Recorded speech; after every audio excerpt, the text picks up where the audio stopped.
আমি এমনিতে কিনেছিলাম ওইটা আর কি, কিন্তু আমার একদমই পার্সোনালি একদমই ভালো লাগে না। ওটা বলে যে রিফ্রেশ করতে সাহায্য করে, স্কিনটা ধোয়ার পরে খুব ভালো অনুভূতি হবে, কিন্তু আমার কাছে এটা ভালো লাগেনি। ধোয়ার পরে স্কিনটা আরো বেশি ডাল অনুভূতি হয়েছে, আমার এটা পার্সোনাল অভিজ্ঞতা, এবং স্কিনটা উল্টো অনুজ্জ্বল দেখা গিয়েছে।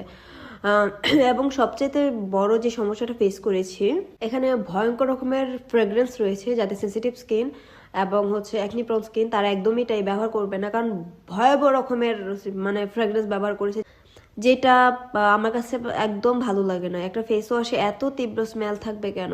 এটার কিন্তু অনেক দাম, যেহেতু 240 টাকায় 15 ml এর দাম, তার মানে যদি একটা বড় সাইজ কিনেন, 100 ml এর প্রোডাক্ট কিনেন, তাহলে 700-800 টাকার মতো খরচ হয়ে যাবে।